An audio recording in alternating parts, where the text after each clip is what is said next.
क्या आप डरते हैं अज्ञात से? हमारे गांव के बाहर एक वीरान सड़क के अंत में एक पुरानी हवेली खड़ी थी। लोग कहते थे कि यह हवेली शापित है। कई सालों से वहां कोई नहीं रहा था। इसके बावजूद रात में अजीब आवाजें आती रहती थीं। कुछ लोगों ने कहा कि उन्होंने खिड़कियों में रोशनी देखी है। गांव वाले उस हवेली से दूर रहते थे। उनके दिलों में उस हवेली के लिए केवल डर था। एक दिन मेरे दो दोस्त रवि और अमन मेरे पास आए। वे उस हवेली के बारे में सुन चुके थे। वे जानना चाहते थे कि क्या यह सचमुच भूतिया है। मैंने उन्हें समझाने की कोशिश की कि यह खतरनाक है, लेकिन वे नहीं माने। वे उस हवेली में जाना चाहते थे। वे खुद अपनी आंखों से देखना चाहते थे। हमने फैसला किया कि हम अगली रात जाएंगे। हमारे पास एक टॉर्च और एक रस्सी थी। हमने सोचा कि अगर हमें भागना पड़े तो रस्सी काम आएगी। रात को हम चुपके से गांव से बाहर निकले। हमारी धड़कनें तेज हो रही थीं। हवा में ठंडक थी जो हमें और डरा रही थी।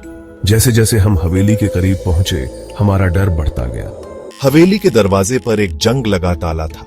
रवि ने उसे तोड़ दिया। हम अंदर घुसे। हवेली अंदर से और भी डरावनी थी। हवा में धूल और सन्नाटा छाया हुआ था। हमें ऐसा लग रहा था जैसे कोई हमें देख रहा है। हमने टॉर्च जलाई और आगे बढ़े। हम एक बड़े हॉल में पहुंचे। वहां टूटी हुई कुर्सियां और मेजें बिखरी पड़ी थीं। दीवारों पर पुरानी तस्वीरें लगी हुई थीं जो धुंधली और डरावनी लग रही थीं। अचानक हमें ऊपर से एक आवाज सुनाई दी। यह एक चीख की आवाज थी। हम डर गए।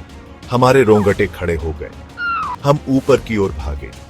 एक कमरे का दरवाजा खुला था। हम अंदर घुसे।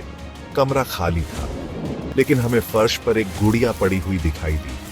गुड़िया की आंखें खुली हुई थीं। वे हमें घूर रही थीं। यह बहुत ही भयानक था। हमें लगा जैसे कोई हमें अपने जाल में फंसा रहा है।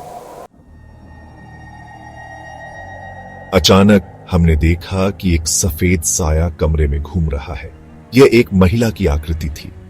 उसके बाल लंबे और बिखरे हुए थे। वह एक सफेद साड़ी पहने हुए थी। उसकी आंखों में आग जल रही थी। वह हमें घूर रही थी। हम डर के मारे जडाडा हो गए। हम चिल्लाना चाहते थे, लेकिन हमारी आवाज नहीं निकल रही थी। हम पीछे हटे।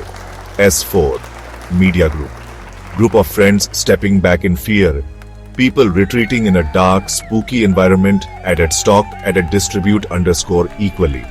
हंसते हुए भूतनी हंसी। उसकी हंसी हड्डियों को जमा देने वाली थी। वह हमारी तरफ बढ़ने लगी। हमें लगा कि अब हम मर जाएंगे। हमें अचानक होश आया। हम भागे। हम सीढ़ियों से नीचे उतरे और मुख्य द्वार की ओर दौड़े। भूतनी हमारा पीछा कर रही थी। उसकी हंसी हमारे पीछे पीछे आ रही थी। हमने दरवाजा खोला और बाहर निकल गए। हम जितनी तेजी से दौड़ सकते थे दौड़े। हम पीछे मुड़कर नहीं देखा।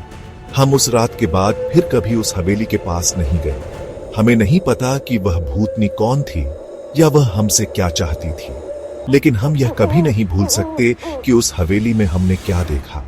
गांव वाले आज भी उस हवेली से दूर ही रहते हैं। उनके लिए यह हमेशा के लिए एक रहस्य बनी रहेगी।